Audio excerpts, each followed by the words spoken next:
Hello guys, welcome to my channel. It is Rising Saransh. So my name is Saransh, as you all know, and I am preparing for government exams since 2024 January. So in this video I am going to talk about the expectation versus reality and the harsh truth about the government exams and facing these exams in India. So this video is gonna be in English to build my confidence in English speaking skills as well as for a little change, because always my videos are in Hindi and English mixed combined language, that is English.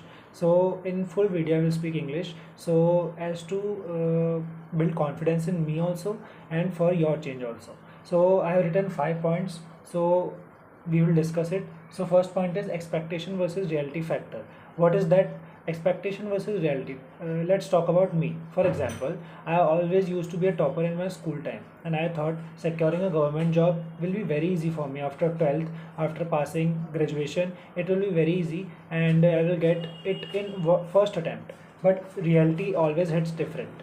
Reality is different. Like for example, even I not prepared for government exams in graduation. Since I was graduating, I never attempt mock test, or I never studied quants, reasoning, English. I always felt like I will just sit in the exam and I will be cracking it like easily. So I was in a like imaginary world, not real thing.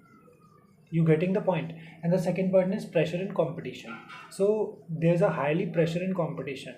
For example, for 10 posts there are only for example, for 10 seats there is only one post spare. What does that mean? That means 10 students are fighting, and in that 10 students, if you are even the third one, you are out. You have to be the first one in 10 students, then only you will get selected. No matter what the exam is, either it is SSC CGL, or it is IBPS clerk, it is IBPS PO, or it is RRB clerk, RBI, etc.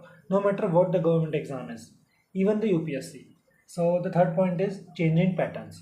The worst point I felt is changing patterns, the shifts and the normalization, because there is not a single shift, there is multiple shift, and the normalization, the change of patterns is it's very hectic. Now what does that mean? For example, there are three shifts. Shift 1 is hard, shift 2 is normal moderate, and shift 3 is easy. So easy marks are bragged down to less marks, and hard marks are means 5 marks are added in that, or 10 marks are added, means some score is boosted in that. So that is the main means a disturbing point for aspirants, because if aspirants face the same exam pattern, that will be more beneficial for all the aspirants. Some face difficult shifts, some face easy shifts, so there is a lot of hectics and normalization. And the fifth point is last point, that is the time consuming. Getting a government job is time consuming. In your 20s they face your 20s, they take your social life, and they isolate you from social gatherings, they decrease your confidence. But at the end, if you crack a government exam, then it's up to you. So all the best. If you are a beginner and watching this video, then I think this might be the best video for you. Comment down your doubts, and thanks for watching this video. Subscribe.